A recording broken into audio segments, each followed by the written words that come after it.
അപ്പൊ ഗൈസ്, അപ്പൊ ബിഗ് ബോസിന്റെ സീസൺ 7 ഫൈനൽ കണ്ടിട്ട് നമ്മൾ ഈ വീഡിയോ ഇടുന്നതാണ്. ഓക്കെ, വിന്നറിന് എന്തായാലും അഭിനന്ദനങ്ങൾ എന്തായാലും പറയണല്ലോ. പക്ഷെ എന്ത് പറഞ്ഞെങ്കിലും ഓക്കെ, ഈ സീസൺ കഴിഞ്ഞിട്ട് പുറത്തിറങ്ങുമ്പോ തിരിയും, അനുമോൾക്ക് തിരിയും എന്താണ് ഞാൻ വിന്നറായ ഉണ്ടായിരുന്നു വിളിച്ചിട്ടുണ്ടാവും. കാരണം മോൾക്ക് ഓളെ ഇല്ല സ്റ്റാറ്റസ് എടുത്ത് നെഗറ്റീവാണ് ഓൾക്ക് കിട്ടിയിട്ടുള്ളത്. ഓക്കെ, PR ഇതൊന്നും നമ്മുടെ പറയില്ല.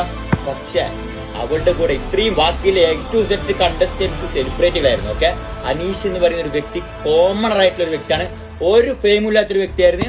ഓനക്ക് കിട്ടിയിട്ടുള്ളത് കിട്ടാവുന്നതിൽ വെച്ചിട്ട് ഇത്ര നാൾ തന്നെ സീസണിൽ വെച്ച് ഏറ്റവും വലിയ നമ്പർ 1 ഫെയിം കിട്ടിയിട്ട് അത് പുറത്തിറങ്ങുമ്പോൾ തിരിഞ്ഞിരിക്കും. അപ്പൊ യഥാർത്ഥ വിന്നർ, യഥാർത്ഥ ജനങ്ങളുടെ മനസ്സിന്റെ ഉള്ളിൽ കേറിക്കൂടിയ കണ്ടസ്റ്റൻസ് ആരായിരിക്കും?